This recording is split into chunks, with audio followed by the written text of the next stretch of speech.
Well, welcome. This is your first time here. This is my first time on your show. I'm so excited. I'm excited to have you here. You came up to me at an Oscar party and said, I'm going to be on your show. I was in awe. I was starstruck. I seriously have been watching your show probably far too long than I should admit, and I wanted to be you. Well, first of all, there's nothing wrong with watching my show for a long time.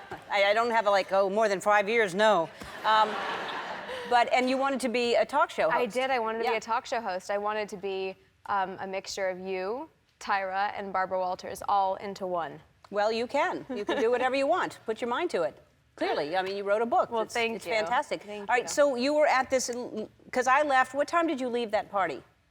I left at 2:30. I left much later because I went straight there. I went home, changed into sweatpants, took my bag to set, and went straight to work with my hair and makeup still on. Wow. So yeah, I didn't sleep at all. Wow. So you were part of the conga line. I was part of Madonna's conga line, yes. I left before Madonna started the conga line. I knew that was going to happen, and I said, bye. Yeah. No. I was kind of wrangled in there. I don't think I had a choice, but it was fun. Was Mick Jagger there yet? I think he was. He was there. It was a crowded room. It was a very crowded. Bono. Yeah, everybody was there. Johnny Depp. Yeah. Yeah, it was kind of surreal. But you grew up. Her dad is Phil Collins, so I would assume that you knew. Like a lot of growing up, didn't you meet a lot of celebrities and? Yeah, I mean, I definitely had my fair share of run-ins, but they're people. But it's great. Yes, they are. We're all just people. We pump gas and put money in meters, and so you were nominated up against Meryl Streep for a Golden Globe. How crazy! I mean, that must feel completely surreal. I just even having my name in a sentence with Meryl Streep was something I never ever imagined. But total honor. And you were raised in England. I was raised in England. So I was born there and then moved here when I turned 5. Oh, but do you still have an accent? Well, when I go back to England, I think I pick up a few words here or there, and I come back and my friends say that I have a bit of a British thing going on, which... Hello. Hello. Like that. That's just like that, yeah. Exactly. I'm really good at accents. Hello, governor. This is, no, it's like uncanny. So let's talk about the book. You really are it's called Unfiltered. You talk about in eating disorders, you talk about a lot of different things, and what made you want to write this? Strangely enough, social media. Actually, my Instagram account, when I formed it, I had no idea that this really supportive, encouraging group of young women would surround it, and they started sharing their stories and insecurities and experiences with me, but always prefaced it by saying, I'm sure you could never relate, because you're in Hollywood or you're an actress. And all I wanted to do was reach out and say, oh God, little did you know I have these same experiences as you, and here's my story. And I finally got to the point, I'm 27, I'll be 28 soon, and I became at a point where I was at peace with a lot of things, and I thought, I want to be held accountable for these things in order to move forward, and I have no shame about my experiences, and neither should anybody else. So this is kind of my way of starting a bunch of conversations about things that all young women can relate on. Good for you. I mean, this is a book I would highly recommend if you have daughters, even sons. I think, everybody can, but I think especially teenage girls and younger should read this book, because it really gives you some advice that everybody needs at that age. And for someone to think that just because you're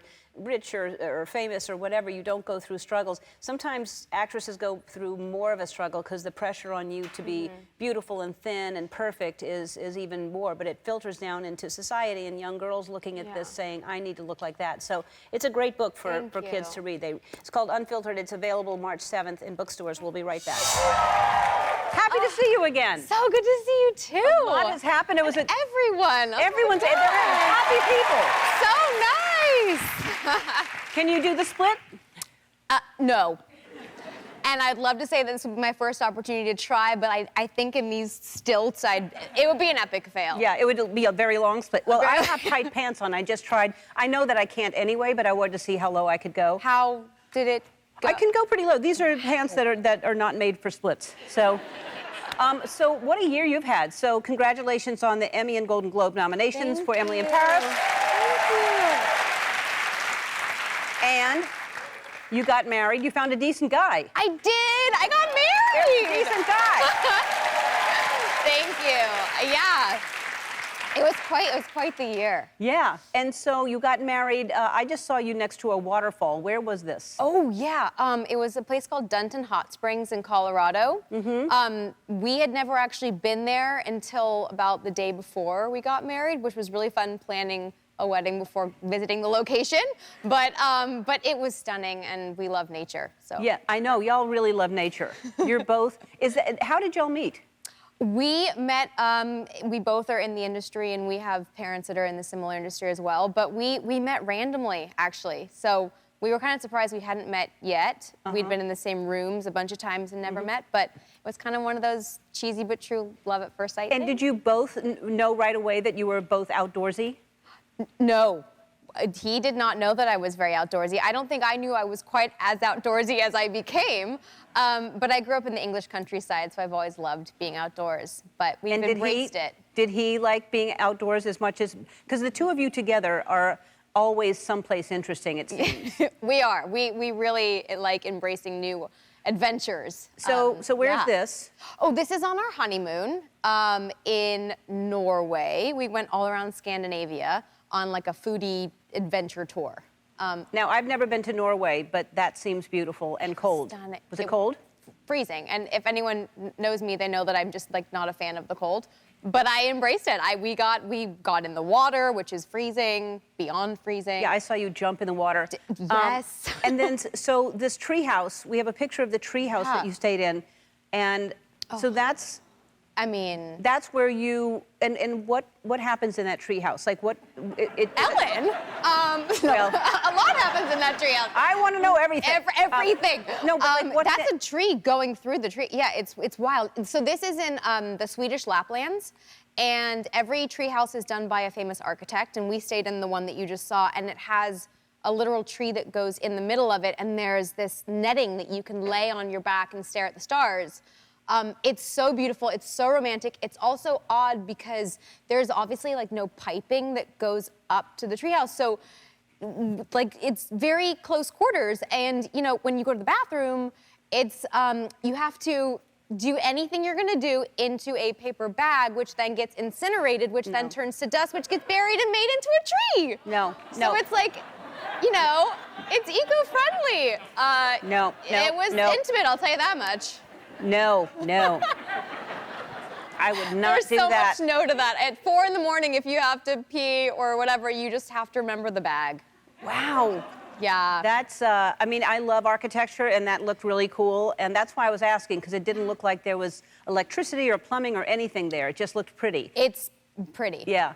And then you swam with well, first let's talk about the moose thing, because I want to get to the swimming with the whale, because that was incredible. Oh, but yeah. you learned, you were calling a moose, not on a phone, you were calling a moose just to see it, not to shoot it. It wasn't like no. This is just purely for the joy of finding a moose. Right. So here's a guy, we have a clip of a guy teaching you how to call.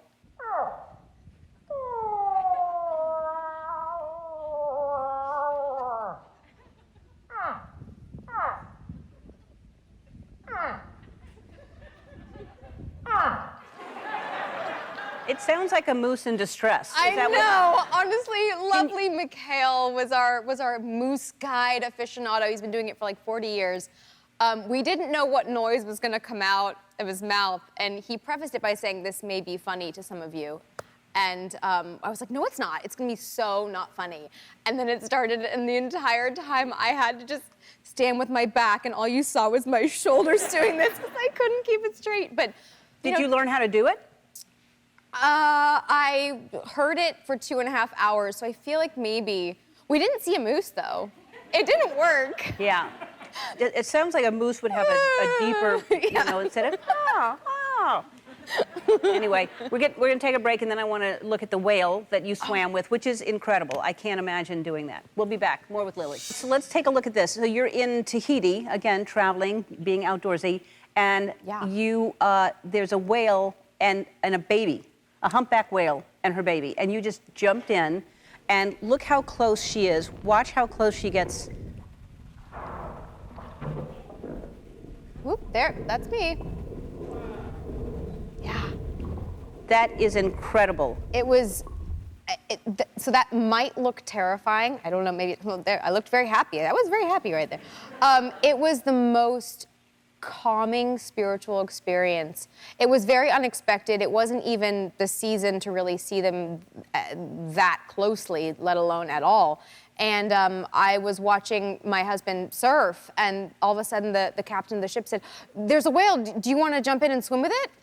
It's like, I never thought I'd hear those words, and I just went, yes, and I didn't even think of it, because I'm deathly afraid of sharks. I watched Jaws at far too young of an age, and but I just jumped right in, and all of a sudden a baby showed up, and we realized it was the mother and her baby, and I mean, it was as close as you are, and they both just stared at me for like 30 seconds, and I felt so calm. Yeah. It was magic. I would was. love to do that. Yeah, but I've heard they're just highly intelligent beings, and God, lucky you. That's amazing.